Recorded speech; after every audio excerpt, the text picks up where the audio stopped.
নমস্কার। প্রসেনজিৎ দাস খুব ভালো একটা কোশ্চেন করেছেন।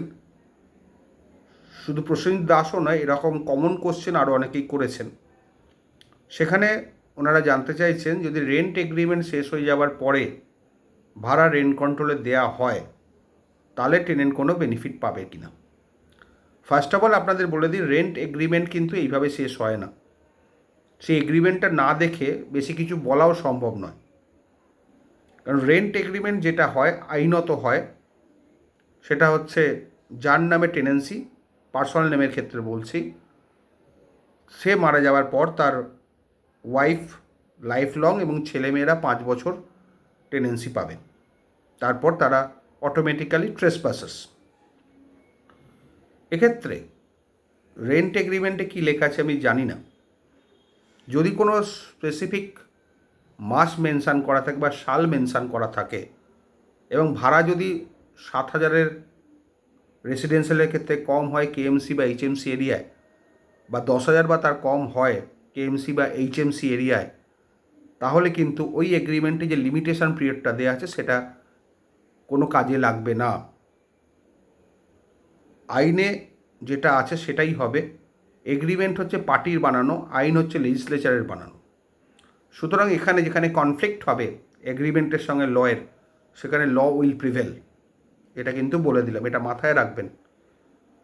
সুতরাং কেউ যদি মনে করে আমি 5 বছরের এগ্রিমেন্ট করলাম, টেনেন্সি এগ্রিমেন্ট করলাম, লিভ অ্যান্ড লাইসেন্স নয় বা পারমিসিভ অকুপায়ার এগ্রিমেন্ট নয়, মাথায় রাখবেন, লিভ অ্যান্ড লাইসেন্স এগ্রিমেন্ট নয় বা পারমিসিভ অকুপেশনের এগ্রিমেন্ট নয়, লিজ এগ্রিমেন্ট নয়, শুধুমাত্র tenancy within the limit as prescribed in the West Bengal premises tenancy act. তাহলে যতই আপনি সাল টাইম মেনশান করুন না কেন, সেটা কিন্তু হবে না। টেনেন্সিটা কন্টিনিউ করবে আইনে যেটা লেখা আছে। কমার্শিয়ালের ক্ষেত্রে ওয়াইফ পাবে না, হাজব্যান্ড মারা গেলে ছেলেমেয়েরা 5 বছর পাবে, তারপর বিকেম ট্রেসপাসার্স অটোমেটিক্যালি। এই আইনের জন্যে অনেকে ক্ষতি হয়েছে, অনেক টেনেন্টের। উপায়ও নেই, কলকাতা শহরে পুরনো টেনেন্টদের জন্যই কিন্তু কলকাতায় অনেক ভাড়া বাড়ছে না, মেনটেনেন্স হচ্ছে না, কোনো কিছু হচ্ছে না। এটা আমি কারোর হয়ে বলছি না, বাস্তবটা বলছি। কারণ যেখানে জিনিসপত্রের দাম বছরে 20% করে বাড়ছে, সেখানে আগের আইনে ছিল 5 বছরে 10% ভাড়া বাড়বে, আর এখনকার আইনে 3 বছরে 5% ভাড়া বাড়বে। এই ইকুয়ালিটিটা নেই বলেই যারা পুরনো ল্যান্ডলর্ড, তাদের পুরনো বাড়ি, তারা চাইছে ভেঙে যাক, পড়ে যাক, ধসে যাক, আমার দেখার দরকার নেই। জলের দামে প্রমোটার কিনে নিচ্ছে, প্রমোটার টেনেন্টদেরকে জোর করে তুলে দিচ্ছে। লাভটা প্রমোটারের হচ্ছে না, ল্যান্ডলর্ডের হচ্ছে না, টেনেন্টের হচ্ছে। এই আইনটা কিন্তু খুব বাজে আইন। যে যাই বলুক, আইনটা বাস্তবসম্মত কোনো ভিত্তি নেই। যদিও পরবর্তীকালে অ্যামেন্ড করে তাও কিছুটা সুরাহা ল্যান্ডলর্ডদের হয়েছে, কিন্তু একটা জিনিস মাথায় রাখুন, যখন কোনো টেনেন্ট ল্যান্ডলর্ড হয় তখনও কিন্তু ল্যান্ডলর্ডের মতোই ভাবে, কারণ প্রপার্টিটা সে পয়সা দিয়ে কিনেছে। আর টেনেন্সি মানে ফর দ্য টাইম বিং তোমায় রাখা হলো as a contract, by virtue of a contract, that is called tenancy. আগের টেনেন্সি তো আরও মারাত্মক ছিল, লাইফ লং, মানে বংশ পরম্পরায়।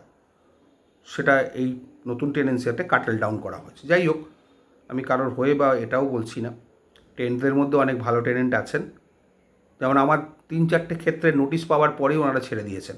যদি এটা এক্সেপশান, 3-4টে বড় বড় মামলার ক্ষেত্রে, অনেক বড় মামলা হতো, অনেক দিন ধরে চলতো, কিন্তু টেনেন্টরা আমার নোটিশ পাওয়ার পরেই কিন্তু ছেড়ে দিয়েছে। সুতরাং সবাইকে আমি খারাপ বলবো না। আবার অনেকের অসুবিধে থাকে, ভাড়া বাড়াতে পারে না, তাদের ইনকাম কম, অনেক রকম সমস্যা আছে, কিন্তু বাড়িটা কিন্তু ল্যান্ডলর্ডের, এটা কিন্তু আমাদের মানতেই হবে। যদিও আমি টেনেন্টেরও মামলা করি, ল্যান্ডলর্ডেরও মামলা করি, যে যেরমভাবে ব্রিফ দেয়। আমরা সেনাপতি, আমাদের যে মামলা দেয় তার হয়ে আমরা লড়ি। আমরা যখন মামলা পাই তখন আমি ল্যান্ডলর্ডের নয়, যখন টেনেন্টের মামলা পাই, যখন ল্যান্ডলর্ডের মামলা পাই তখন আমি ল্যান্ডলর্ডের অ্যাডভোকেট। আমরা অ্যাডভোকেট, আমাদেরকে যে ব্রিফ করবে তার হয়ে আমরা আপ্রাণ চেষ্টা করে যাব মামলা জেতার। অনেকে তো আমাকে মানে দাগিয়েই দিয়েছে যে আপনি ল্যান্ডলর্ডের লয়ার, ল্যান্ডলর্ডের হয়ে বলেন, কিন্তু বাস্তবটা আপনারা হয়তো জানেন না। যাই হোক, ভালো থাকুন। আপনাদের কোশ্চেন অ্যান্সার পেয়ে গেছেন, ভালোভাবে শুনুন। আরও যদি কিছু জানার থাকে বলবেন। আর কমেন্ট, শেয়ার, সাবস্ক্রাইবগুলো করবেন, কারণ আমি দেখলে কমেন্টস বা এই ভিউজটা খুব কম, কমেন্ট তো আরও কম। যাই হোক, সেটা আপনাদের ব্যক্তিগত ব্যাপার। ভালো থাকবেন।